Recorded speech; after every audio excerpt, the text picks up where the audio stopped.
Hey guys, welcome back for another video. Today we're going to be going over something a little different than our last video. Our last video, it seemed you guys really liked the beginner guide on how to overclock Ryzen. So today I'm going to be going over with you guys how to overclock AMD Radeon cards, because it seems that there's a lot of confusion about how to specifically overclock these cards. They seem to be treated just like NVIDIA graphics cards, where it's actually not the case at all, that they're treated similarly whatsoever. Some Radeon cards actually prefer that you lower the voltage rather than raising it like you would on an NVIDIA card or even the power limit. Oftentimes you can raise the power limit and get better performance, but you have to lower the voltage in order to lower the offset. Now I am using a 6900 XT Ultimate from Power Color for this video. However, it works the same as I've also tested it on a 6800 XT Red Devil that I got a while ago but wound up returning because it wasn't performing exactly how I wanted it to, and then wound up getting this card instead. So with that, let's go ahead and jump into the video. Alrighty, so the first thing that we're going to go ahead and do is we are actually going to go ahead and open up the Radeon software.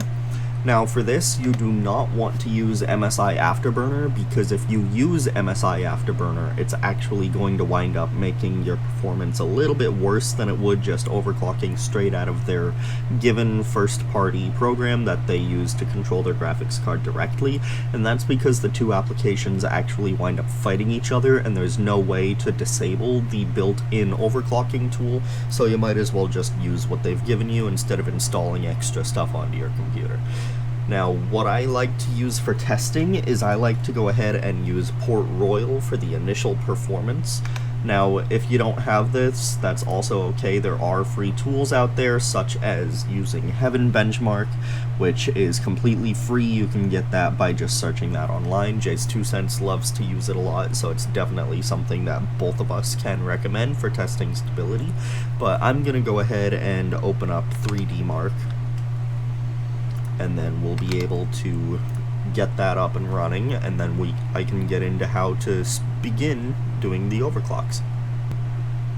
Alrighty, so now that we've got 3D Mark opened up, you can see that I do have multiple different benchmarks, but if you go up to here in the Benchmarks tab, you can actually see all of the different benchmarks that are currently available, and you can see the ones that aren't available or installed are just grayed out, like the Speedway DirectX 12 Ultimate benchmark for PCs I do not have unlocked. That I like using for the stability testing, I usually like to start out with Port Royal, because that tends to give me the most accurate reading of benchmarks as I tend to go over them, and makes sure that what I'm doing actually tends to give a better score.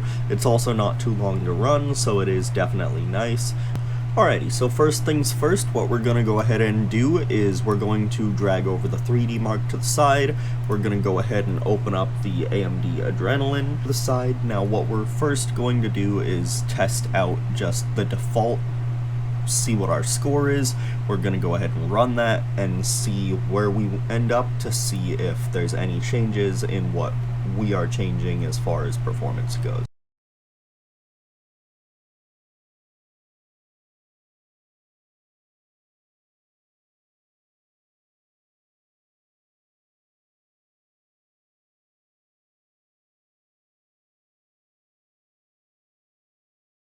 Alrighty, so what we can see from that first run while I'm recording here with OBS is that we get a score of 10,399 at default settings. So I also ran that so that way we could just get the simulated footage for the test, but I am going to wind up actually turning off the camera just for a few minutes and run it again just to see how close we are, if the score goes up, if it stays the same, or just to see if there's any variance in the testing. So now that I've run the test a second time, you can see the score did go down a little bit, but there wasn't much variance, so that means that luckily recording on OBS is not affecting our performance much. If anything, it actually helped a little bit, but that is within run-to-run variance, which is about 5%.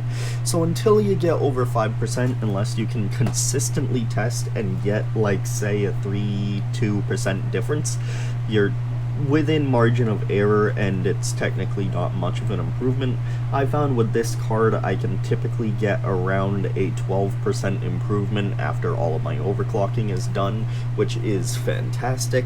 However, I do wish I was able to push it a little bit more, but this is the default score, so we're going to go ahead and jump into how to do some overclocking. Alrighty, so now that I know that the OBS recording is not going to lower our score, I'm just going to go ahead and keep it recording. That way I can go ahead and show you guys what's going on, and especially what to look for if the card does wind up getting unstable. So first things first, what we're going to do is going to go ahead and just click on Rage Mode. This is AMD's automatic approved overclocking, and this does not void the warranty. It is made to be used for the graphics card.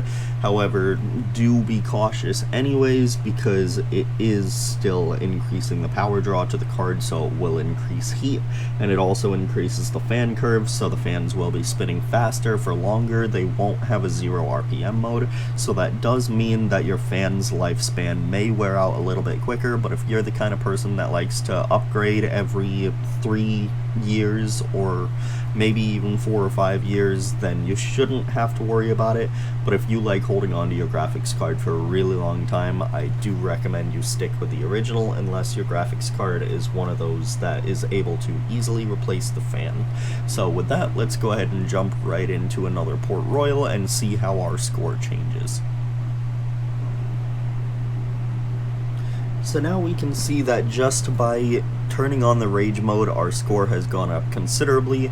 We've gone up about 73 points from last time we ran it when I was still recording, and about maybe 100 points-ish from the last time right before when I had stopped recording.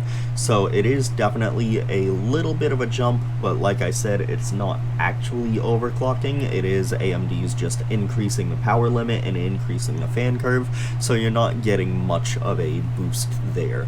So now we're going to go ahead and get into how to actually do some manual overclocking on the AMD Radeon series graphics card series. So first, what you're going to go ahead and do is you're going to go over to manual tuning, and you're going to hit custom. It's going to show you an end user license agreement, and you're going to go ahead and read through that if you would like. If you don't want to read through it, that is on you, but overclocking does void the warranty on AMD graphics cards. So, just to make sure that our scores were staying accurate, I went ahead and reran a default run just to make sure, and we managed to get the exact same score of 10,361 at the default settings. So now we're going to go ahead and jump into custom overclocking. So the first thing we're going to do is we're going to head over to manual tuning, and we're going to set it to custom, and then we're going to go ahead and look at the power tuning and the fan tuning first. What we're going to do is just take these and drag them both up. You can just set that to 100%, or if you would like, you can go ahead and go into the advanced control. What I like to do is I like to set a minimum of a 50% fan speed, especially when overclocking, because this card does tend to get a little bit hot, even though I redid the thermal paste, and I do need to put on some new thermal pads, because when I took apart the card, I did not realize how soft these pads were, and they did wind up getting mostly destroyed, but I was able to put them back on the chips. But the thermals could definitely be optimized by fixing that. So I'm going to go ahead and set these values. I usually like to go incrementally, so that way it has a nice even curve as it goes upwards in temperature. I'm going to go ahead and set these temperatures. And I just usually do 10-degree intervals, so that way it usually reaches 100% fan speed by the time it gets to 80 degrees, but my card usually caps out around 60 to 70 degrees anyways. So it doesn't really usually get up there, but when I'm overclocking, it can tend to get a little bit spicy. So next, what I'm going to do is I'm just going to run it with that, see what the power limit does. I'm going to turn off 0 RPM and see what this does. It should be about the same as the Rage Mode. However, it very well could be a little bit different because we might have a little more of a power limit than we did in Rage Mode. So I'm going to go ahead and start that test.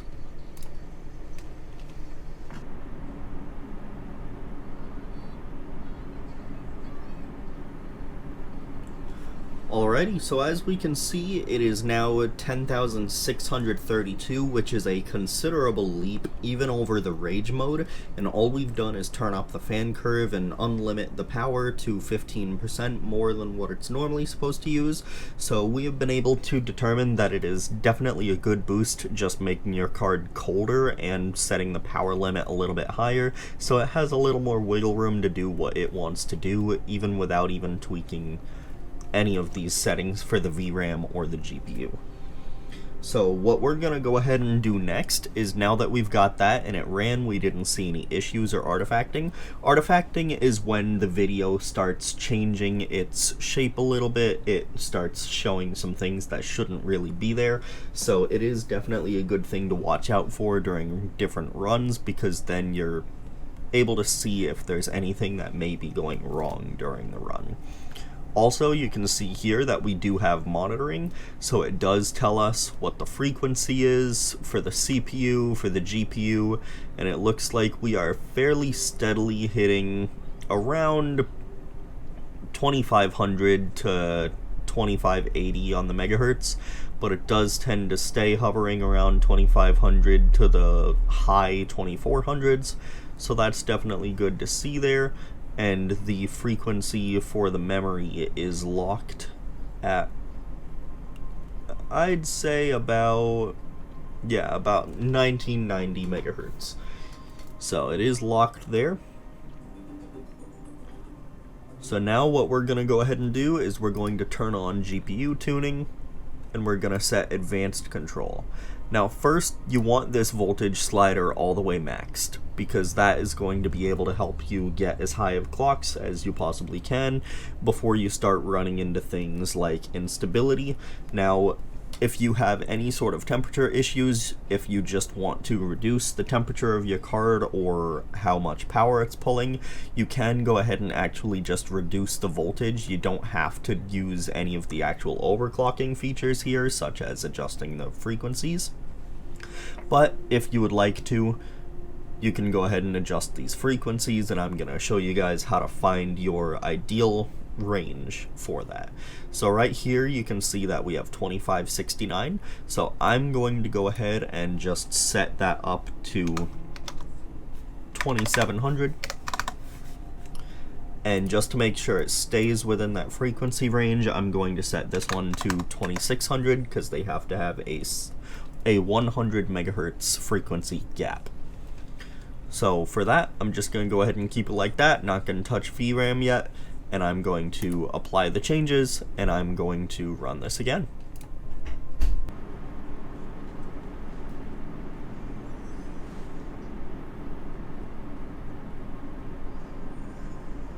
Alrighty, so what we can see here now is it looks like the frequency actually wound up hurting our score. Setting it to the 2700 and the 2600, it seems our score has dropped quite a considerable bit. So what I'm going to do is I'm going to go ahead and set this back to off, and I'm going to rerun the test and just see if it goes back up to that 10. Alrighty, so as we can see, by setting those frequencies back up to what they were before and not setting the custom fan curve, the fans were a little bit quieter than they were before, so it does look like the score dropped significantly, so that means these frequencies may actually not be stable for our card. So what I'm going to go ahead and do is I'm going to drop this down by 100 megahertz on each one, set this to 2600, and I'm going to re-enable my manual curve just to make sure that it is getting enough fan movement in there in order to move the air that's required to keep it cool.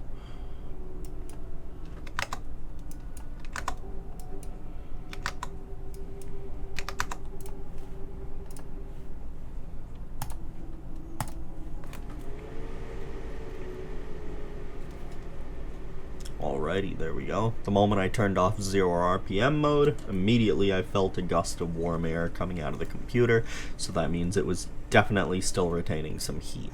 So I am going to go ahead and rerun this test, and we will be right back. Alrighty, so as we can tell by setting the fan curve to what it was before and upping the power limit to what it was before, that just by dropping the frequency by 100 megahertz, we actually managed to go up by 300 points, which is a massive jump, which means that the card was definitely having some errors running at the 2600 to 2700 range. It is actually working at the 2500 range, so we can go ahead and infer that that is our stable frequency, and from there I'm just going to go ahead and keep it at that because it was able to run stable and able to make it through the entire test without running into any sort of issues like artifacting like it must have been before. I just wasn't able to catch it, which is easy to do, especially with how much detail goes into this test. It is a ray tracing test, so there is a lot of reflections and stuff that you might not notice there being some issues with as the test goes on.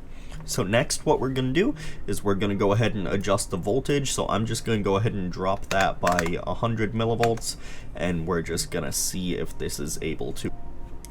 Alrighty, so we can see that just by dropping the voltage by 100 millivolts, we were able to gain another almost 40 points.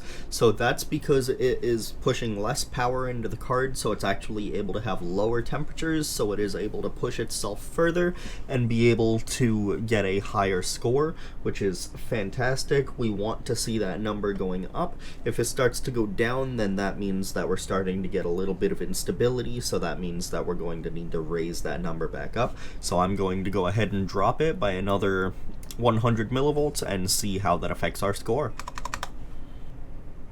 Okay, so I went ahead and restarted the computer because that test was crashing over and over again after the initial crash. Sometimes that'll happen because it'll have loaded a crash into the memory on the computer, so by the time you try and rerun it, it just repeatedly will crash over and over again, so you have to restart the computer to dump that out of the memory so you can continue your testing.